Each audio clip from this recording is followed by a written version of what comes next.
Imagine waking up in the middle of the night. The wind outside is screaming. Snow is pounding against your tent. You and 8 friends are deep in the frozen wilderness of the Ural Mountains. No villages, no roads, no one for miles. Then suddenly, something terrifies all of you so badly that you cut your way out of your own tent from the inside and run into the freezing darkness, barefoot. Part 1. The Expedition. In January 1959, a group of experienced hikers set out on a winter expedition across the northern Ural Mountains. The group was led by a 23-year-old engineering student named Igor Dyatlov. Dyatlov wasn't reckless. He was extremely skilled. The trip he planned would earn the group the highest certification for Soviet backcountry hiking. But it wouldn't be easy. Their route crossed one of the harshest wilderness areas in the entire Russia. Temperatures could drop below 30 to DGC. Blizzards could appear without warning, and the mountains were almost completely uninhabited. Still, the hikers were confident. There were originally 10 members in the group, but during the journey, one of them, Yuri Yudin, became sick and turned back early. That decision likely saved his life, because the other 9 would never return. Part 2. The Last Days. The hikers kept detailed journals during their expedition. They took photos, they joked, they sang. Looking at the photographs today, the group seems relaxed and happy. Snow-covered forests, laughing faces, friends enjoying a difficult adventure. On February 1st, 1959, the group reached the slope of a mountain known as Kholat Syakhl. The name comes from the local Mansi people. Translated, it means dead mountain. The hikers pitched their tent halfway up the exposed slope, not in the safety of the forest below, but directly on the mountainside. Why they chose this exposed location is still debated. But sometime during the night, something happened. Something terrifying enough to make 9 experienced hikers abandon their shelter. Part 3. The Search. When the hikers didn't return on schedule, their families became worried. Search teams were organized. Rescuers followed the expedition route deep into the mountains. Finally, on February 26th, they found the tent. But something was horribly wrong. The tent was collapsed and half buried in snow. And when rescuers looked closer, they noticed something chilling. The tent had been cut open from the inside, not unzipped. Cut, as if the hikers were trying to escape as quickly as possible. Then the investigators noticed the footprints, tracks leading away from the tent, down the mountain, toward the forest. Some were barefoot, others were wearing only socks, in temperatures cold enough to freeze skin in minutes. Part 4. The First Bodies.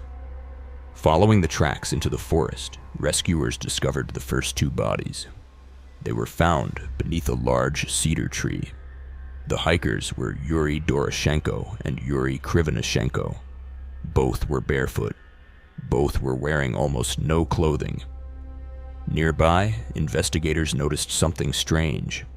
The tree branches were broken up to 5 meters high, as if someone had climbed the tree, possibly trying to see something in the distance, or trying to escape something below. Between the tree and the tent, 3 more bodies were later found. One of them was Igor Dyatlov himself. It looked as though they had been trying to return to the tent, but they never made it. They froze to death in the snow. Part 5. The Final Discovery. Months passed before the remaining 4 hikers were discovered. Their bodies were buried deep beneath the snow in a nearby ravine, and their injuries shocked investigators. One victim had a crushed chest, another had a fractured skull. The force of the injuries was compared to a car crash, but there were no external wounds, no signs of a fight, No signs of an attack. Even stranger. One of the hikers, Lyudmila Dubinina, was missing her tongue and parts of her face. Some clothing worn by the hikers also tested radioactive. Investigators were left with more questions than answers. Part 6. Theories. Over the decades, many theories have tried to explain the mystery. Some believe the hikers triggered a small avalanche.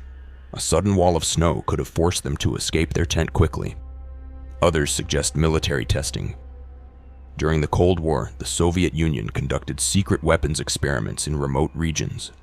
Strange lights were even reported in the sky around that time. Some people believe the hikers encountered something far more unusual. Paranormal forces, unknown creatures, or even extraterrestrial visitors.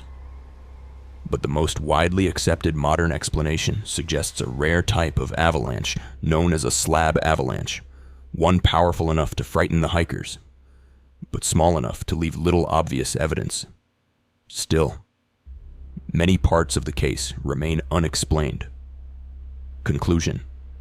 The unsolved mystery, 27-00-29-30. In 2019, Russian authorities reopened the investigation. Their final conclusion? A natural avalanche caused the hikers to flee their tent. But many investigators, and many people who have studied the case, are still not convinced. Why were some hikers nearly naked? Why were the injuries so severe? Why was there radiation on some clothing? And what terrified 9 experienced hikers enough to send them running into the frozen darkness? More than 60 years later, the mystery of the Dyatlov Pass Incident still haunts investigators. Because somewhere on that silent mountainside, something happened. Something we may never fully understand. If you enjoy true mysteries like this one, subscribe for more deep dives into unsolved cases, disappearances, and unexplained events. And let me know in the comments, what do you think really happened on Dead Mountain?